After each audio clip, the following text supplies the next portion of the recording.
Le Premier ministre algérien, Abdelaziz Djerad, a annoncé, ce jeudi 4 juin, la feuille de route du gouvernement pour la levée progressive du confinement. Le plan de déconfinement sera entamé le 14 juin sous la forme de levée ou d'aménagement du confinement sanitaire partiel en vigueur. Le plan de reprise progressive des activités économiques s'organisera en 2 étapes. La première étape sera entamée le 7 juin et la seconde le 14 juin, a indiqué un communiqué du Premier ministère. La feuille de route du gouvernement pour un déconfinement à la fois progressif et flexible et dans laquelle la priorisation des activités a été arrêtée en fonction de leur impact socio-économique et du risque de transmission du Covid-19 vient d'être dévoilée.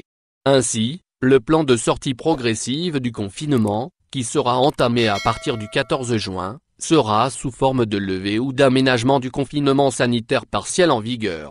Toutefois, le niveau d'incertitude scientifique et médicale sur l'évolution du coronavirus en Algérie restera de mise après le 14 juin, précise le communiqué.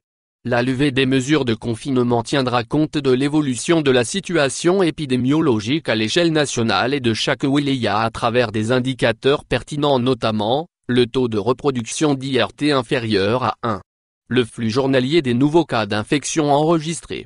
Un dispositif renforcé de surveillance sera mis en place à partir du 14 juin. Le Premier ministère précise que la liste des wilayas concernés par le confinement sanitaire partiel sera évaluée et révisée chaque 15 jours. Le chef du gouvernement indique qu'un dispositif renforcé de surveillance sanitaire orienté en priorité vers les wilayas concernés par la levée de la mesure du confinement sanitaire sera mis en place.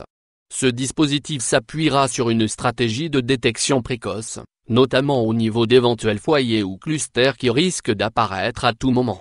Ce dispositif sera appuyé par un dépistage ciblé de tous les cas suspects et de leurs contacts, ce qui est essentiel pour casser la chaîne de transmission du Covid-19, souligne le communiqué.